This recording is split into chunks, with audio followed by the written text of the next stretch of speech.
Assalamu alaikum warahmatullahi wabarakatuh.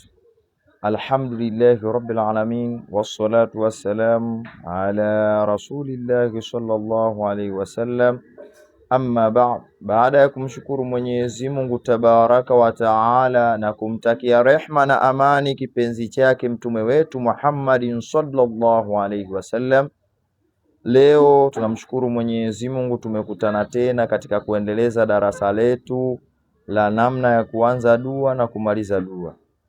Insha Allah leo kuna faida ambayo kwamba tutaelekezana kwa kiasi ambacho kwamba mimi nimekijua, na hicho kwa sababu tumeambiwa tukipata kidogo tukitoe. Elimu inazidi kipindi pale ambapo kwamba utapata kidogo na kumpa mwenzako. Sio unasoma vitabu vikubwa alafu utoi faida kwa watu. Kwa hiyo faida ukiipata unampa mwenzako insha Allah. Kuna ambao kwamba wamenizidi kiilmu, basi insha Allah watanirekebisha, lakini pia vile vile tunapeana faida mbalimbali katika kuendeleza darasa letu insha Allah. Baada ya mlolongo wote uliopita, ukifuatilia video za nyuma, nimetoa faida ya namna ya kuanza dua na kumaliza dua. Unaanzaje na unamalizaje? Zote faida nimetoa. Insha Allah leo nitatoa faida moja ya swalatu nar. Hiyo ni swala ambayo kwamba ni kubwa sana na ina matokeo makubwa sana, na ndani ya siku 3 au siku moja majibu unayapata, kwa sababu tunasema kwa dunia sasa hivi vitu vipo wazi, vitu vinaoneshwa wazi. Usilalamike mimi narogwa, nafanyiwa hasadi na nini na nini. Hapana, Allah yupo na Qur'ani ipo. Inakuwa ni ajabu sana Muislamu analalamika eti anafanyiwa hasadi, alafu Qur'ani ipo, dua zipo. Kuna dua walizotumia maswahaba zipo, kuna dua walizotumia wanazuoni wale wakubwa zipo. Sasa sijajua huko kufanyiwa hasadi inatokana na nini. Kikubwa almuhimu, ukiona unafanyiwa hasadi, kaa chini wewe mwenyewe.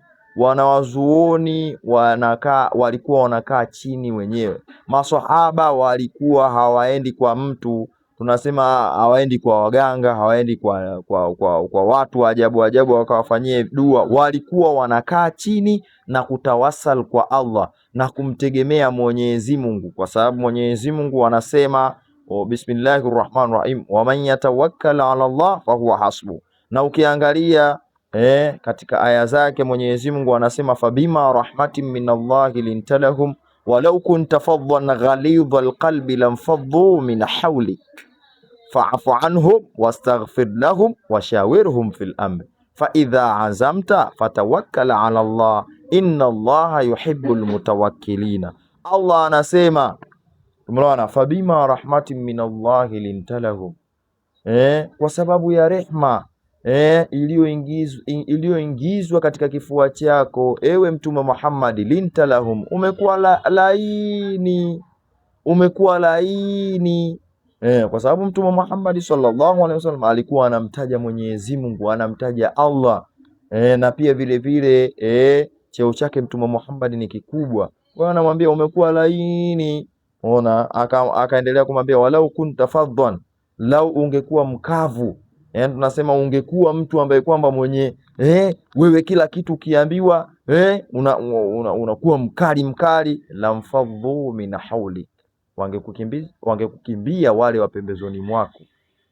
Ndo hapo tunafundishwa upole. Watu inabidi wawe wapole katika mambo. Sio mtu ukiambiwa tu na mkeo, ukiambiwa na nani unakuwa unawaka, wewe ndo wewe.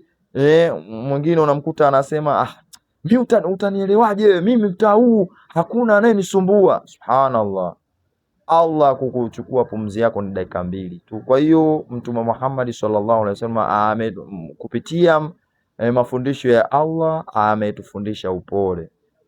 Kwa hiyo ndugu yangu Muislamu, fanya dua sana. Ulimwengu wa sasa, pasi na kufanya dua sana, utajikuta unaangukia kwenye sehemu ambayo kwamba sipo.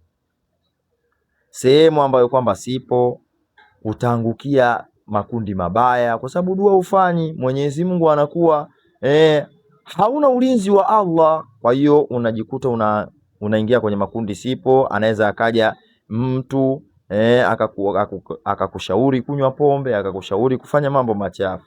Kwa hiyo ndugu yangu Muislamu, dua ndio itakao kuokoa wewe. Leo nitafundisha faida ya salatu nar na namna ya kuisoma. Hii ni swala ambayo kwamba ni kubwa na yenye manufaa kwa watu, na ina manufaa, na majibu yake ndani ya siku 7 au siku 3 utayapata, au siku moja ile ile umefanya, Mwenyezi Mungu atakuonesha majibu. Kwa sababu tunaambiwa wale wanaofukuzwa makazini, wale mtu anafukuzwa makazini, ana mabiashara yake, haendelei, kipato hakikai katika mfuko wake, mara yani akipata hela, kama kapata milioni 10, milioni 5, yote inatoka na hatarajii inatoka tokaje. Mara mtoto siku ile kapata hela, mtoto anaumwa, mara hivi mara hichi, mwisho wa siku ile milioni 10 yote inaisha. Sasa mimi nitafundisha mbinu ambazo kwamba, na kama hauja subscribe chaneli yetu, ili uweze kupata matukio ambayo kwamba nitakayofundisha, nitakayoyatoa. Tumeelewana Kwa hiyo subscribe chaneli yetu Goti Online TV, isubscribe. Kuna faida nyingi sana tutaelekezana. Kuna faida nyingi za sehemu mbalimbali. Dua inapopinduka mwaka, siku gani dua yake, zote tutaelekezana. Lengo na madhumuni, wewe Muislamu, fanya dua, usikimbilie kwa mganga. Hujajua mganga ana nia gani na wewe. Pengine labda una mambo makubwa, una riski, akakufanyia hasadi. Mganga mwenyewe anaweza kukufanyia hasadi. Mganga wako awe Allah. Usikubali kunyanyasika. Allah yupo, unanyanyasikaje? Qur'ani ipo, unanyanyasikaje? Ewe Muislamu, tumia dua upate shifa. Tumia dua ya Allah, tumia Qur'ani. Qur'ani ndiyo kila kitu. Tunasema kama kuna ule mlolongo nimefundisha na umeuelewa, insha Allah. Ila kwa wale ambao kwamba ule mlolongo hawajaufuatilia, basi ingia katika sehemu ya shoti nimeweka, na pia katika sehemu ya kutuma video nzima nimeweka. TikTok pia nimeweka insha Allah. Facebook nimeweka. Kwa hiyo ingia, angalia, vitakusaidia. Hakuna mtu ambaye kwamba anataka tunasema anatoa faida ili kwa ajili ya kukomesha mtu. Mtu anatoa faida kwa ajili ya mtu ya Muislamu mwenzake apate mafanikio. Hilo ndio lengo. Kwa sababu sasa hivi vimezidi mara hichi, na tayari uko pasha mtandaoni, kuna watu wanaiba vitu vya watu, vitu gani. Kwa hiyo ndugu yangu Muislamu, usikubali kunyanyasika. Allah yupo. Allah ndiyo kila kitu. Waman yatawakkal ala Allah fahuwa hasbu. Haya ni maneno ya Allah tabaraka wa taala, kasema mwenyewe. Kwa hiyo kama kasema Allah mwenyewe, kwa nini akose kukulinda? Ud'uni astajib lakum. Allah mwenyewe kasema niombeni mimi nitakujibuni. Kweli maneno ya Allah yaende patupu? Haiwezekani. Kwa hiyo tukae chini, tumsabi Allah tabaraka wa taala. Hebu mfuatilie Nabii Zakaria ilikuwaje, mfuatilie Bi Maryam ilikuwaje. Tunaambiwa pale, ukiangalia katika suratu Al-Imran anasema kullama dakhala alaiha Zakaria almihraba wajada indaha rizqan. Bi Maryam alikuwa anapata riziki ambayo kwamba yani tunasema hakuna katika mji, lakini yeye alikuwa analetewa na Allah. Kwa hiyo hizo ndo faida za kumcha Allah tabaraka wa taala. Kwa hiyo ndo hivyo, kaa chini muombe Mungu, usikimbilie kwa mganga. Mganga mwenyewe anataka hela. Mganga anataka hela. Wewe unaenda anakudanganya siku kesho na kesho kutwa, lakini ukisoma dua kwanza, kuna mawili, thawabu utapata, Allah tabaraka wa taala huruma itakuja, riziki zitaongezeka ukimcha Allah tabaraka wa taala, na ukiomba ukitegemea Qur'ani, ukisoma dua, Mwenyezi Mungu atakupa. Nisizidishe sana nataka nitoe faida ya salatu nari. Faida ya salatu nari ukiisoma idadi yake ni 41 tu. Soma asubuhi na jioni. Au unaweza kusema 41 hii ni ndogo, basi soma mara 313. Hizo ndo idadi ya kwanza ya kuanzia, na pia idadi ambayo kwamba iliyo kamili soma mara 1000. Idadi ambayo kwamba iliyokamilika kabisa sana ni mara 3000. Ukisoma mara 1000 kwa siku, Mwenyezi Mungu utaona majibu yake salatu nari. Na pia vile vile kuna mlolongo ambao kwamba nimeutoa. Usianze dua hivi hivi. Kuna mlolongo, ukifuatilia video ambazo kwamba nimeziweka katika upande wa short YouTube nimeziweka, na katika upande wa kurusha video nzima nimeweka muongozo wote wa dua. Insha Allah usiache kufuatilia na kusubscribe hii chaneli. Kuna faida nyingi. Kuna faida za dua za kila siku, kuna faida za kila dua ambayo kwamba imeelekezwa na Mtume Muhammad sallallahu alaihi wasallam, na dua ambazo kwamba zipo tutaziweka na tutafanya kila dua ambayo kwamba Mwenyezi Mungu atakapotuafikisha insha Allah. Usiache kufuatilia. Na natoa faida nyingine ya pili. Ukiona nyota yako imeshuka, yani tunasema tunasema yani hata kibiashara umeshuka, kinini umeshuka, usikimbilie kwa mganga. Fanya mambo haya yafuatayo. Jambo la kwanza ambalo kwamba utatakiwa ulifanye, utaanza ule mlolongo ambao kwamba niliusema kwenye video zilizopita. Kisha utaanza kusoma suratu Yasin.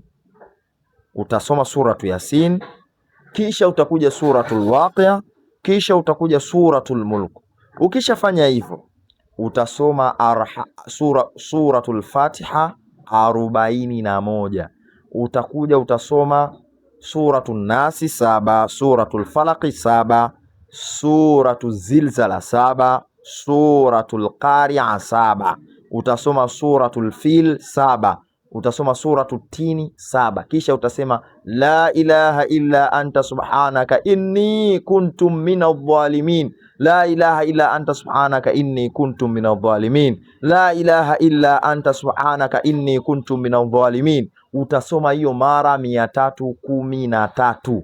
Kisha utamswalia mtume mara 1000. Ukishamswalia mtume mara 1000, pale nyota yako itarudi na utaendelea vile vile. Ukitaka uendelee sawa, lakini ninachokushauri uwe na nyiradi yako asubuhi na jioni. Allah tabaraka wa taala ni mwingi wa rehma, ni mwingi wa rehma Mwenyezi Mungu, mwenye kuneemesha neema kubwa kubwa.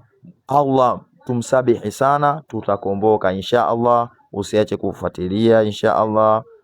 Mwenyezi Mungu atupe taufiki insha Allah. Kwa yale ambayo kama nimeteleza, Allah ndiyo mkamilifu zaidi. Fuatilia chaneli yetu upate manufaa.